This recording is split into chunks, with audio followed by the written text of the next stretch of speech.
पुराने ज़माने में एक कहावत होती थी कि जितने हाथ उतनी कमाई। अब इसका अर्थ ये है कि एक घर में कम से कम 10 से 15 बच्चे होते थे और मुख्य काम होता था खेती-बाड़ी करना।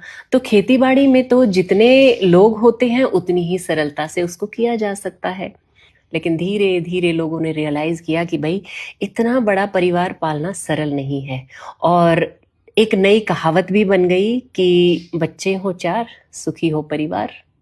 तो लोगों की जो बच्चे पैदा करने की गिनती थी वो कम हो गई। अब एक-एक परिवार में 4 से 5 बच्चे होने लगे। लेकिन बात यहीं खत्म नहीं हो जाती है। इसके बाद फिर थोड़ा समय बीता और कहावत में थोड़ा-सा और बदलाव आया। फिर हो गई कहावत हम दो हमारे दो। क्योंकि इससे पहले अब परिवार जो थे वो संयुक्त रह नहीं गए थे, उनका टूटना शुरू हो गया था। अब वो एकल परिवार में परिवर्तित हो गए। अब जब एकल परिवार में परिवर्तित हो गए तो कमाने वाला एक रह गया और पलने वाले 4 हो गए। अब वो 4 भी भारी लगने लगे। इसलिए बात यहीं खत्म नहीं होती है। इस कहावत में फिर से परिवर्तन हुआ।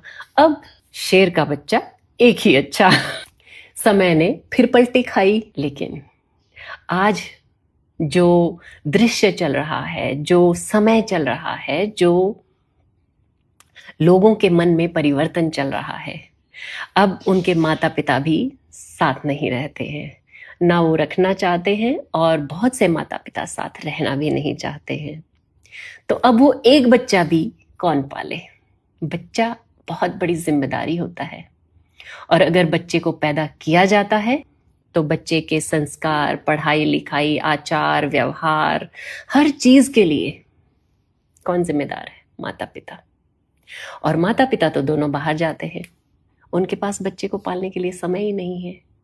तो अब कहावत ने फिर से टर्न लिया। अब कहावत क्या बन गई है?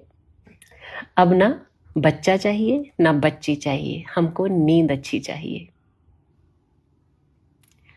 ऑफ कोर्स जब हम सुबह से शाम तक काम करेंगे, थक जाएंगे तो हमें नींद चाहिए ही, और बच्चा होगा तो वो नींद में खलल तो होगा ही।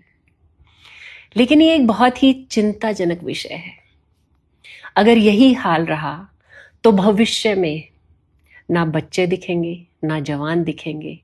जब तक हम लोग जिंदा हैं तब तक हमें चारों तरफ बुजुर्ग ही दिखेंगे। ये बात मैं हंस के जरूर कह रही हूं, लेकिन है बहुत चिंताजनक। इस पर विचार कीजिए।